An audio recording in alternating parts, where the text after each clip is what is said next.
Hey, what's up, Re? Assalamualaikum warahmatullahi wabarakatuh. Hai, Re. Jumpa lagi ada saya di sini. Wah, lonjong salam, lonjong hiya hiya hiya. Apa kabar kawan-kawan? Semoga semua dalam kondisi yang sehat, Re ya. Amin ya robbal alamin. Oke, guys, akhirnya season horror balik lagi, guys ya. Dan ini agak menarik karena di season kali ini saya tidak akan mengulas tentang hantu atau kisah seram, cerita seram atau penampakan-penampakan yang berhubungan dengan hal-hal yang gaib. Tapi ini ada satu request dari di Instagram, guys ya. Dan ya, inilah dia, guys, film-film yang pernah diharamkan di Malaysia. Oke.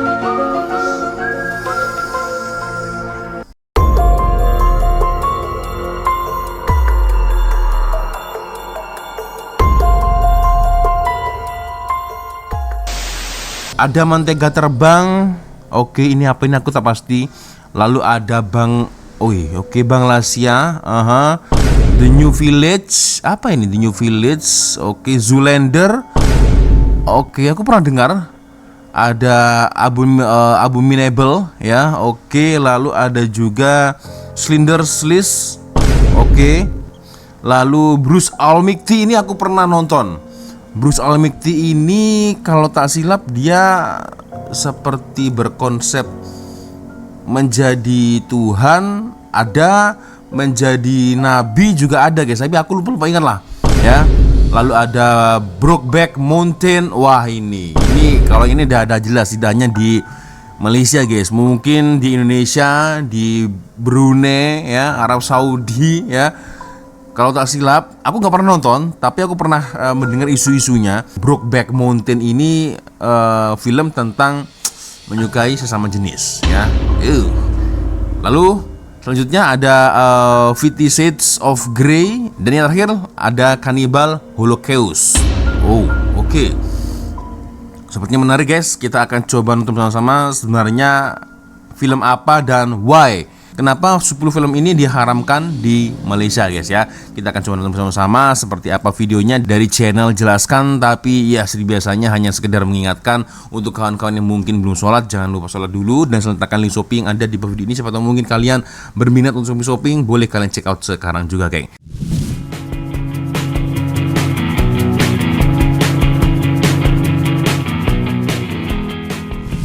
Mentega Terbang. Pada tahun 2021, sebuah filem bebas Malaysia berjudul Mentega Terbang mula ditayangkan secara tertutup dan kemudiannya mendapat perhatian besar selepas ditawarkan di platform perstreaman. Filem ini mengisahkan seorang remaja Muslim bernama Aisyah yang sedang berdepan dengan kenyataan bahawa ibunya menghidap kanser tahap akhir dan mungkin tidak akan hidup lebih lama. Disebabkan kesedihan dan ketakutannya terhadap kematian, Aisyah mula mencari jawapan tentang apa yang berlaku selepas seseorang meninggal dunia. Dengan galakan bapanya yang digambarkan mempunyai pandangan agama yang lebih liberal, Aisyah mula mengkaji pelbagai agama dan membaca kitab-kitab seperti Al-Quran, Bible dan Veda. Dia turut berbincang dengan rakan-rakannya mengenai kepercayaan Hindu, Buddha, Kristian dan Islam tentang kehidupan selepas mati. Selepas ibunya meninggal dunia, Aisyah melihat seekor kupu-kupu hinggap di pusara ibunya. Peristiwa itu menyebabkan beliau mula tertarik dengan konsep reinkarnasi, iaitu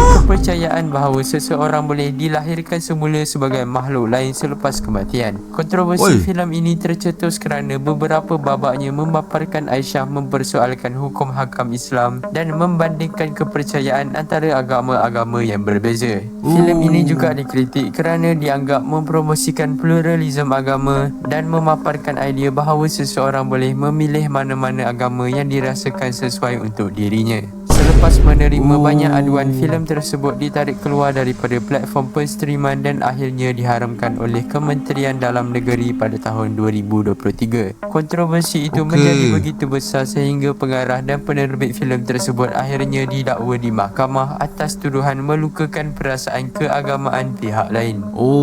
Patutlah kalau diharamkan lah, guys ya. Diharamkan, tak boleh tayang di Malaysia lagi. Oke, jadi ada budak wanita ini seperti dia kebingungan, guys ya. kebingungan mencari-cari jawaban apa yang berlaku ketika manusia selepas meninggal ya. Kalau yang macam ini ya patutlah kalau diharamkan di Malaysia lah guys ya. Itu oke. So geng ya, kalau menurut kalian gimana? Ada yang sudah pernah nonton ya film dari Mentega Terbang ini, mungkin boleh komen lah di ruang komentar ya. Oke, kita lanjut lagi guys. Bangla Sia. Pada tahun 2015, pengarah dan penyanyi Namwi menghasilkan sebuah filem satira komedi berjudul Bangla Sia. Filem ini mengisahkan 3 watak utama yang datang daripada latar belakang yang berbeza. Yang pertama ialah Haris, seorang pekerja Bangladesh di Malaysia yang hanya mahu pulang ke kampung halamannya untuk berkahwin dengan wanita yang dicintainya. Yang kedua ialah Hang Oren, seorang aktivis yang mahu Malaysia kembali kepada keadaan asal tanpa kehadiran pendatang asing. Manakala watak ketiga ialah Rina, anak kepada seorang majikan yang jatuh cinta kepada Haris pada pandangan pertama. Kehidupan mereka berubah apabila sebuah negara fiksyen bernama Luk-Luk Kingdom melancarkan serangan ke atas negara mereka. Sepanjang filem, pelbagai isu sensitif disentuh secara terbuka termasuk rasuah, ketidaksamaan sosial, pemerdagangan manusia dan layanan terhadap pekerja asing. Menurut Kementerian Dalam Negeri, antara sebab utama filem ini dilarang ialah kerana ia didakwa memperlekehkan isu keselamatan negara, termasuk sindiran terhadap pencerobohan lahad datu dan keupayaan pasukan keselamatan Malaysia.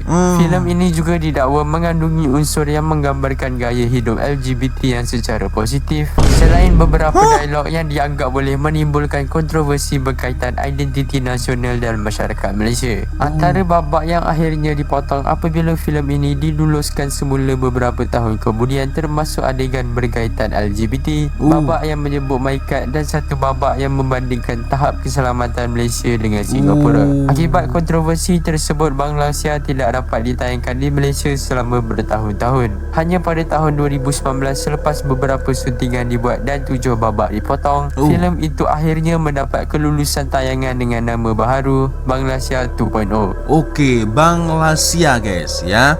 Oke, dari Namwi Film.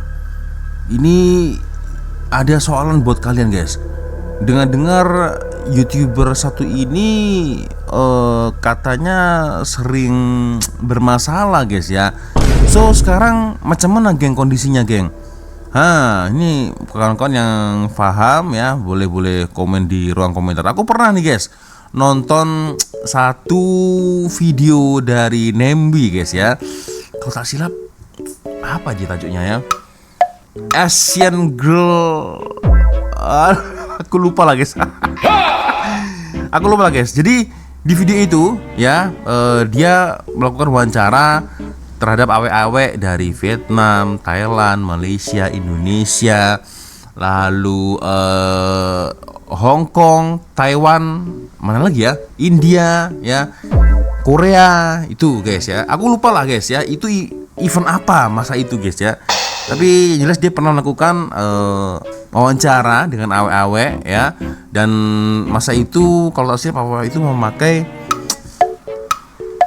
bikini. Itu guys. Aduh, ya nih pernah nonton guys, pernah nonton. Astagfirullahaladzim. Oke, kita lanjut lagi guys. The New Village yang dijadualkan pada tahun 2013 mencetuskan kontroversi besar sebelum sempat ditayangkan di Pawagam Malaysia. Filem ini berlatar belakangkan zaman darurat Malaya, iaitu tempoh konflik antara pihak British dan Parti Komunis Malaya yang berlangsung dari tahun 1948 hingga 1960. Jalan ceritanya memfokuskan kepada kehidupan masyarakat Cina yang tinggal di perkampungan baru atau New Village, iaitu penempatan yang diwujudkan oleh British semasa darurat bagi mengasingkan penduduk daripada pengaruh komunis. Sebaik sahaja trailer filem tersebut dikeluarkan, beberapa pihak mula mengkritiknya. Mereka mendakwa filem itu menggambarkan anggota Parti Komunis Malaya secara terlalu positif dan tidak menunjukkan kekejaman yang dilakukan oleh kumpulan tersebut sepanjang darurat. Kritikan menjadi semakin kuat apabila beberapa pertubuhan veteran tentera dan polis menyuarakan bantahan terhadap tayangan filem itu. Mereka berpendapat bahawa filem tersebut boleh mengelirukan generasi muda mengenai sejarah sebenar perjuangan menentang komunis di tanah Melayu. Akibat kontroversi yang semakin memuncak, filem itu tidak dapat kelulusan untuk ditayangkan kepada umum di Malaysia. Walaupun begitu, The New Village masih ditayangkan di beberapa festival filem antarabangsa dan menerima pelbagai reaksi daripada penonton luar negara. Oke, berarti sepenuhnya tidak di blacklist guys ya. Masih boleh tayang, bahkan ini sampai di event antarabangsa. Wih, macam mana boleh begitu guys? Ini soal untuk kawan-kawan ya.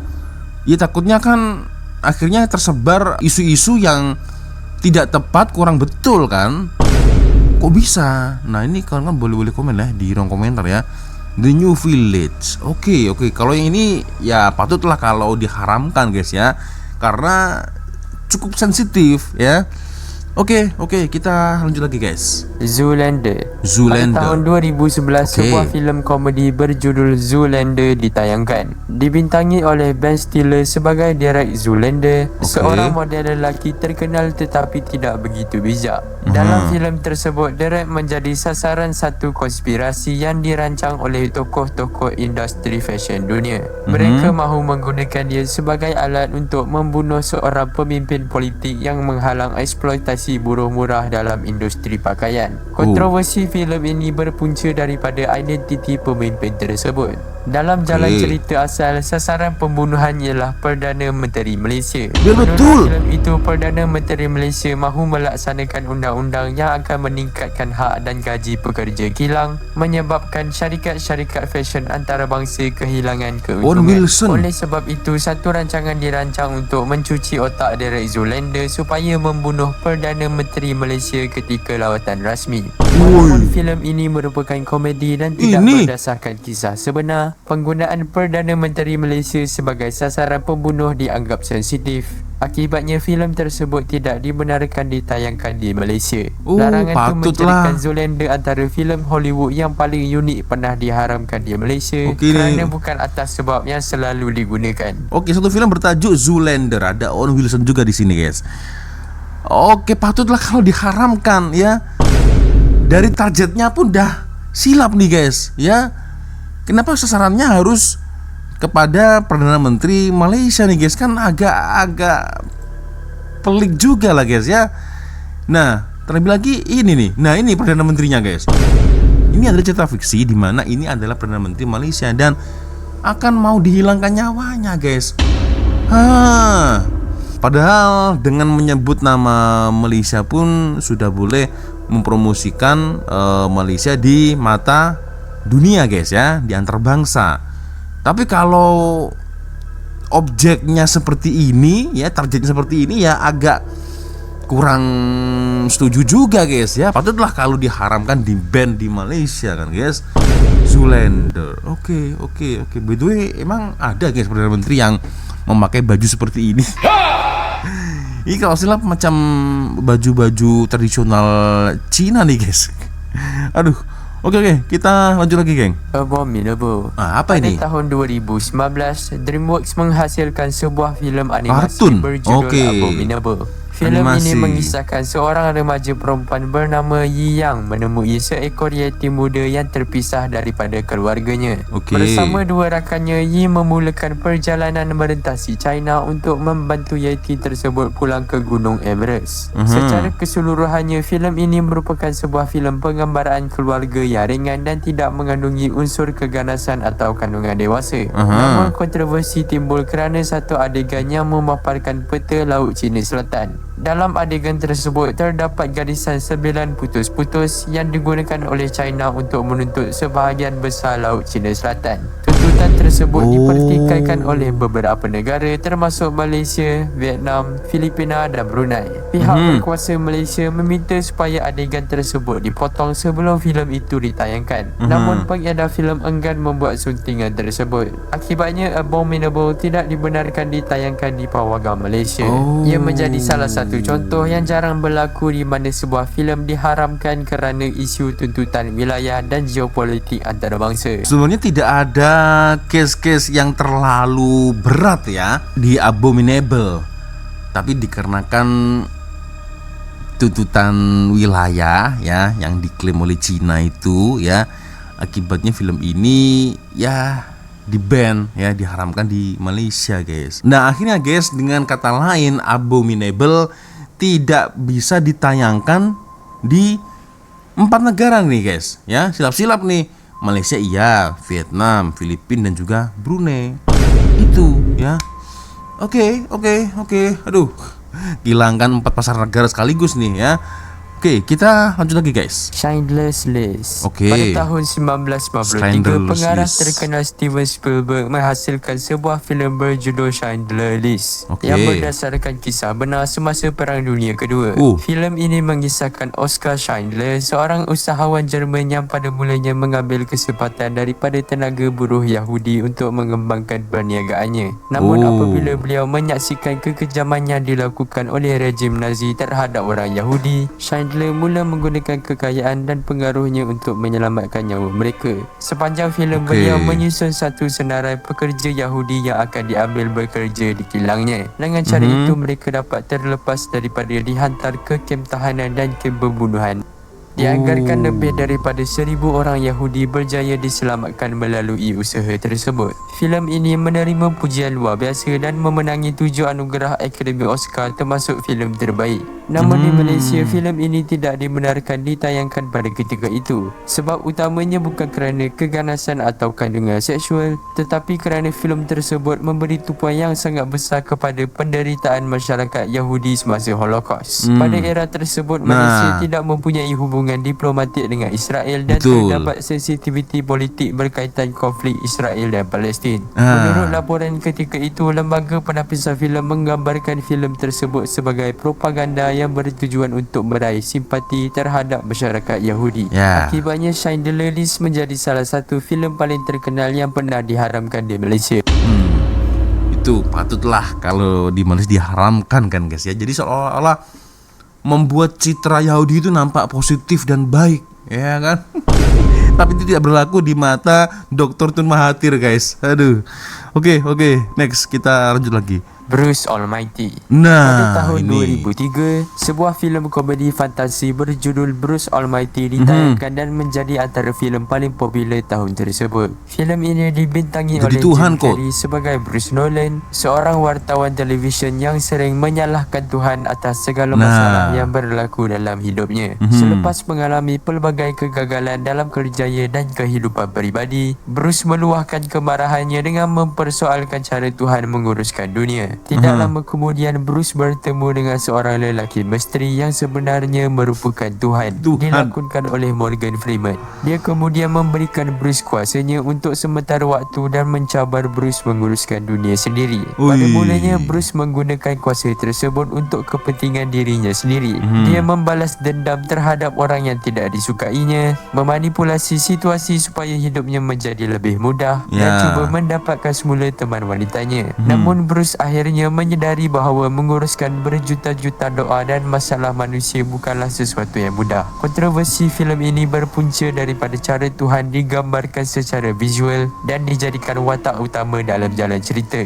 Selain itu, terdapat beberapa babak yang dianggap mempermainkan atau mempersendakan perkara berkaitan agama. Di Malaysia, filem ini tidak dibenarkan ditayangkan di pawagam kerana kandungannya dianggap sensitif dari sudut agama. sebenarnya filmnya bagus guys, tapi itulah ya alasan-alasan yang dikatakan admin memang ada betulnya. Jadi sangat sensitif, menyentuh isu-isu agama. Jadi Tuhan lah, mana ada Tuhan membalas doa-doa para hambanya dengan menggunakan komputer. Saya pernah nonton ini guys. Aduh, Bruce Almighty. Oke. Kita lanjut lagi geng. Brokeback Mountain. Nah ini pada tahun 2005, sebuah filem drama romantik berjudul Brokeback Mountain ditayangkan dan menerima pujian meluas daripada pengkritik filem di seluruh dunia. Filem ini mengisahkan dua orang koboi Amerika, Ennis Delmar dan Jack Twist, yang bertemu ketika bekerja menjaga biri-biri di sebuah kawasan pergunungan terpencil bernama Brokeback Mountain. Pada mulanya hubungan mereka hanyalah sebagai rakan sekerja. Namun hubungan tersebut berkembang berkembang menjadi hubungan romantik yang berterusan selama bertahun-tahun walaupun kedua-duanya kemudiannya berkahwin dan mempunyai keluarga masing-masing. Filem ini memaparkan cabaran yang mereka hadapi dalam menyembunyikan hubungan tersebut daripada masyarakat yang tidak menerima hubungan sesama jantina. Kontroversi filem ini berpunca daripada fakta bahawa keseluruhan jalan ceritanya berpusat kepada hubungan romantik antara dua lelaki. Di Malaysia, filem tersebut tidak diluluskan untuk tayangan kerana pihak berkuasa berpendapat ia menggalakkan hubungan homoseksual. Dah agak-agak lah guys, aku tak pernah nonton, tapi dengar kabarnya itu seperti itu. Brokeback Mountain. Aduh. Mau muntah lagi, serius. Ya patutlah kalau diharamkan di Malaysia. Tidak hanya di Malaysia, mungkin ya di Indonesia pun juga tak ada nih guys, ya film seperti ini. Lalu Brunei pasti juga gak ada. Apalagi kalau di negara-negara Arab pasti auto blacklist, ya serius. Oke.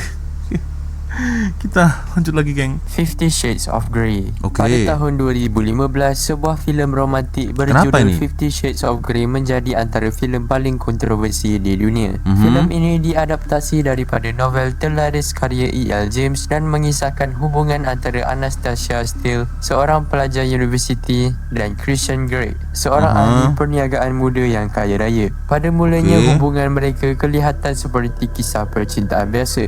Namun Anastasia kemudiannya mengetahui bahawa Christian mempunyai minat terhadap hubungannya ekstrim, iaitu amalan yang merangkumi pelbagai bentuk aktiviti seksual yang tidak konvensional. Kontroversi filem ini berpunca daripada kandungannya yang mengandungi banyak adegan seksual yang jelas dan terbuka. Dan tema hubungan yang dipaparkan dalam filem ini turut dianggap tidak sesuai untuk tayangan umum di beberapa negara. Menurut lembaga penapisan filem, kandungan seksual dalam filem tersebut terlalu banyak dan menjadi elemen utama jalan cerita, menyebabkan ia bercanggah dengan garis panduan penapisan negara. Kalau yang ini ya patutlah guys, karena banyak sekali adegan kikuk-kikuk, hohohihe yang ada di dalamnya. Patutlah kalau diharamkan di Malaysia guys ya. Jujur aku belum pernah menonton film seperti ini sih ya, 50 Shades of Grey. Oke, karena ya film-film romantik seperti ini tuh aku agak kurang suka juga lah guys ya. Dan lagi dengan banyaknya adegan hohohihi, apa itu? Oke, kita lanjut lagi guys. Cannibal Holocaust. Pada tahun 1980, sebuah filem Itali berjudul Cannibal Holocaust ditayangkan. Filem ini mengisahkan seorang ahli antropologi bernama Harold Monroe yang memasuki hutan Amazon untuk menyiasat kehilangan sekumpulan pembuat dokumentari. Ketika menjalankan pencarian, beliau menemui beberapa gulungan filem yang ditinggalkan oleh kumpulan tersebut. Sebahagian besar filem ini kemudian dipaparkan melalui rakaman yang ditemui itu, menunjukkan apa yang berlaku kepada kumpulan dokumentari tersebut ketika berada di dalam hutan. Pada mulanya mereka datang untuk merakam kehidupan suku kaum pribumi. Namun rakaman tersebut menunjukkan bahawa kumpulan dokumentari itu sebenarnya melakukan pelbagai tindakan kejam terhadap penduduk tempatan demi mendapatkan rakaman yang lebih sensasi. Keadaan akhirnya bertukar menjadi tragedi apabila mereka sendiri menjadi mangsa keganasan di hutan tersebut. Cannibal Holocaust menggunakan gaya found footage, iaitu seolah-olah penonton sedang melihat rakaman sebenar yang ditemui selepas sesuatu tragedi berlaku. Teknik ini begitu meyakinkan sehingga ramai penonton pada waktu itu percaya bahawa pembunuhan dalam filem tersebut benar-benar berlaku. Pengarahnya Ruggero Deodato malah pernah disiasat oleh pihak berkuasa Itali kerana disyaki menghasilkan filem yang memaparkan pembunuhan sebenar. Filem ini dilarang kerana mengandungi adegan keganasan yang sangat grafik, termasuk pembunuhan, penyiksaan, serangan seksual dan penyembelihan haiwan sebenar yang dirakam secara langsung di hadapan kamera. Itu dia guys. Oke, kalau Cannibal Holocaust, jujur aku tak pernah nonton guys ya. Sepertinya sih cukup menyeramkan, tapi tak. Aku takut sendiri guys. Oke, ya jadi dikarenakan kru yang hilang itu ya karena salah mereka sendiri guys ya. Mereka buat hal ya di setting ya, akhirnya mereka dengan membakar rumah-rumah penduduk, akhirnya mereka sendiri yang kena guys ya. mereka sendiri jadi mangsa oleh kebrutalan penduduk lokal tersebut ya. Salah mereka sendiri, kenapa begitu ya. Aduh ya. So ya itulah guys ya, senare 10 film yang diharamkan atau di ban ya di Malaysia guys. Sebenarnya ada beberapa movie lagi yang diharamkan di Malaysia guys ya, macam kalau tak silap dari Indonesia nih. Nah agak banyak nih. Siksa Neraka itu tak boleh tayang. Lalu ada The Raid ya. Lalu kalau film barat apa ya? Lightyear maybe ya, aku pernah dengar Lightyear. Lalu Dukun. Nah ini nih ya. Tuh guys ya. So kalau menurut kalian ya gimana? Boleh komen di ruang komentar. Yang pasti ada satu film yang hampir rata-rata seluruh negara itu ban film tersebut ya. Salah satunya nih ya, yang saya ingat adalah The Human Centipede. Nah ini agak seram, menjijikkan juga guys ya. Mungkin itu guys ya, salah satunya nih. Nah, film yang di blacklist, di ban di seluruh negara ya, atau mungkin bukan seluruh, beberapa negara, atau mungkin banyak negara guys ya. Itu, jadi jangan coba-coba nonton film ini ya. Oke guys, ya sepertinya cukup sudah untuk video kita kali ini guys ya. Thank you sudah nonton ya, dan saya minta maaf bila mungkin kalau ada kesempatan kata-kata di dalam video sambil lihat video. Biasanya kalau ada video menarik yang mungkin boleh kita ulas sama-sama, silakan kirim link videonya di DM Instagram. Satu soalan untuk kalian, dari senare 1 sampai 10 yang mana nih yang pernah kalian nonton, boleh komen di ruang komentar. Dan akhirnya saya Wak Lonjong pamit dulu guys. Wassalamualaikum warahmatullahi wabarakatuh. Semoga Allah melindungi kita semua. Amin ya rabbal alamin. See you, bye bye.